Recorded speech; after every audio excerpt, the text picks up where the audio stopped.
आऊज़ बिल्लाहि मिनश्शैतानिर्रजीम बिस्मिल्लाहिर्रहमानिर्रहीम। अस्सलाम वालेकुम स्टूडेंट्स, आज हम बात करेंगे पेयरिंग स्कीम के बारे में जो कि गवर्नमेंट ने दी है अपने स्मार्ट सिलेबस के अंदर। बहुत सारे बच्चे जो हैं वो कह रहे हैं कि जो पेयरिंग स्कीम है वो फेक है, ये पेयरिंग स्कीम पेपर्स के अंदर लागू नहीं होगी। और ये बात जो है वो ज़्यादातर जो है वो गवर्नमेंट के टीचर्स कह रहे हैं अपने बच्चों को, लेकिन ऐसा नहीं है। अब हर दफ़ा क्या होता था पिछले कई अरसों से कि हमारे पास पेयरिंग स्कीम नहीं होती थी। जितने भी हमारे प्राइवेट स्कूल्स हैं वो सारे तो पेयरिंग स्कीम को फॉलो करते थे, लेकिन जो गवर्नमेंट के स्कूल हैं वो पेयरिंग स्कीम को फॉलो नहीं करते थे। लेकिन इस दफ़ा स्मार्ट सिलेबस आया है और उस स्मार्ट सिलेबस में जो राना सिकंदर साहब हैं उन्होंने अपनी पेयरिंग स्कीम भी दी है। उनका कहना था कि अगर प्राइवेट स्कूल के बच्चे पेयरिंग स्कीम को फॉलो कर सकते हैं तो गवर्नमेंट के बच्चे पेयरिंग स्कीम को फॉलो क्यों नहीं कर सकते। तो ये जो बात लोग कह रहे हैं, टीचर्स कह रहे हैं कि पेयरिंग स्कीम के हिसाब से हमने नहीं पढ़ना, ये बिल्कुल गलत है। आप बिल्कुल बगैर खौफ के अपनी पेयरिंग स्कीम को फॉलो करें और उसी हिसाब से बच्चों को तैयारी करवाएं। जब हम खुद इस चीज़ के अंदर थे, हम स्टडी कर रहे थे, तो हमें पेयरिंग स्कीम के बारे में नहीं बताया जाता था। पेयरिंग स्कीम का फ़ायदा ये होता है कि आपको पता चल जाता है कि किस से लॉन्ग क्वेश्चन आना है, किस चीज़ से शॉर्ट क्वेश्चन आना है। ठीक है, उसकी वीडियो भी मैं आपके साथ बहुत जल्द शेयर करूंगी कि जो आपकी पेयरिंग स्कीम है उस हिसाब से आप कौन कौन से चैप्टर्स मज़ीद छोड़ सकते हो। एक तो आपका स्मार्ट सिलेबस आ गया ना, उसके अलावा आप उसके अंदर से मज़ीद जो है वो चैप्टर छोड़ सकते हो जो कि आपके चॉइस में आते हैं।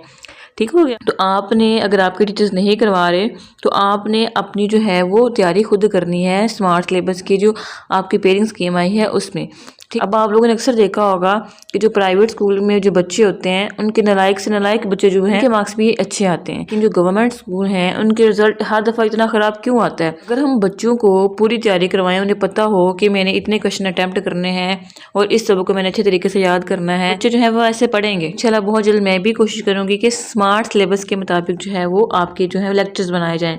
ठीक है, हो गया। तो आप जो है वो बगैर खौफ के अपने जो है वो तैयारी करें। हर बुक की आपको पेयरिंग स्कीम दी गई है, उसको लाजमन फॉलो करें, उससे बहुत आसानी हो जाती है। ठीक है, एक और बात जो है वो पहले आपके स्मार्ट सिलेबस के अंदर थी कि जो आपके क्वेश्चंस हैं वो जो बुक के पीछे दिए होते हैं ना उसमें से आएंगे। जब रिवाइज्ड स्मार्ट सिलेबस आया तो उसके अंदर कहा गया है कि आपकी पूरा जो चैप्टर है उसके अंदर से कहीं से भी क्वेश्चन आ सकता है। पहले जो स्मार्ट सिलेबस था उस हिसाब से तो आपका पेपर ईजी हो जाता, लेकिन अब थोड़ी सी आपको मुश्किल होगी। ठीक है, तो आपने, जाहिर सी बात, इतना आपका सिलेबस जो है वो कट हुआ है तो आपने उसको जो तैयारी करनी है वो बड़े अच्छे तरीके से करनी है।